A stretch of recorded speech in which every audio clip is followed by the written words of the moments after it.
Hi everyone! In today's video, I'm going to be trying to make my very first tree skirt. I have a gingerbread themed Christmas tree and I just could not find a tree skirt that I liked. So I picked up these fabric on sale from Joann's. I got the snow material and the white ribbon from Walmart and I'm just gonna kind of wing it. Each fabric measures around 36 by 54 inches, so I folded it up into a square, and where the two folded sides meet, I'm going to measure outward 18 inches, and that way we have a quarter of our circle, and when we unfold it, it will be 36 inches, and after we sew, give or take, we'll probably have around a 33-inch tree skirt, which for me, I have a 4-foot tree, it'll be perfect. And once I have this piece of fabric cut out, I'm then going to lay it on top of the other piece of fabric and basically just use as a stencil, trace it, and cut it, and we'll have two of the exact same pieces. And to make sure none of the materials move, I always make sure that I pin them down so that way it stays secure. And we need a hole for the actual tree itself. I do have an artificial tree, so I'm going to do two because then when it's folded out, it will be a 4-inch circle. If you happen to try this and you have a real tree or a taller tree, again, mine's only 4 feet tall, you'd probably have to go bigger in the tree skirt and potentially bigger in that center hole, maybe do 3 inches instead of 2.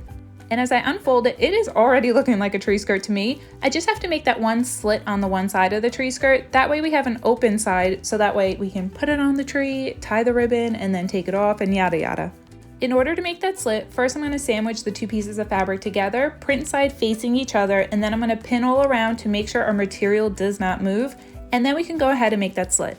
With that, I'll finish pinning where needed, and then I'm just going to go through with chalk and mark like probably about a 1/2 inch around the whole perimeter, and that way I just have kind of like a line to follow, because if you know me, you know I don't have a sewing machine, I don't even know how to use one, so everything I do is hand sewn. And before I forget about the ribbon, I'm going to cut 6 pieces so that way we have 3 on each side. I cut them around 12 inches each, but it was just a number. If you want to do 10, you can probably do 10, 8 you can do 8, 12 just sounded good to me.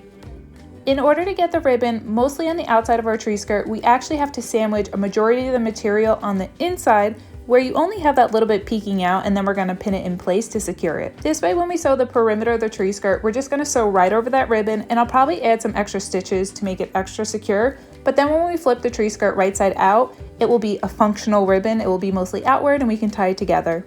If any of this sounds confusing, I am so sorry. It's very hard to articulate what I'm doing, so I'm hoping through verbal explanation, video explanation, and text explanation, the combination of all three will come together and make sense. And here's how everything looks. I'm now officially ready to sew the perimeter, and I'm gonna leave an open gap of around 4 inches. That way I'm able to actually turn it right side out. If you have a sewing machine, God bless, this is going to be a huge time saver for you. But if you're hand sewing, what I suggest is once you do the perimeter, you're gonna wanna do it again just so you have 2 stitches and it just enforces it better. Fast forward, I just wanna show you how I'm sewing directly over that pin and ribbon.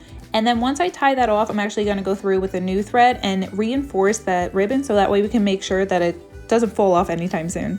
Really quick, before I finish off doing my second stitching, I just wanna show the 4-inch gap that I left.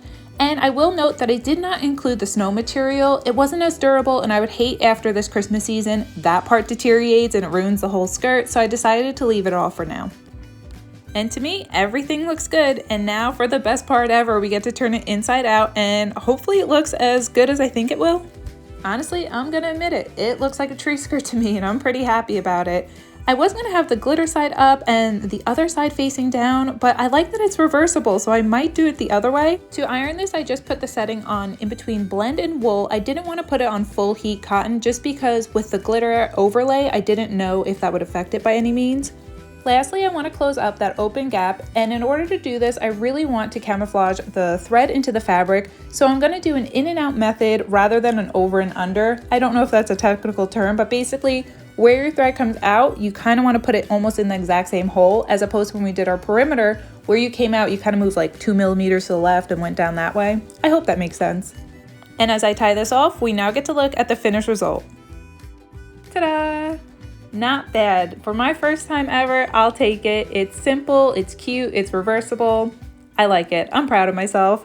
All right, guys. Well, thanks for hanging out with me today. If you want, feel free to like and subscribe, and until next time, bye, friends.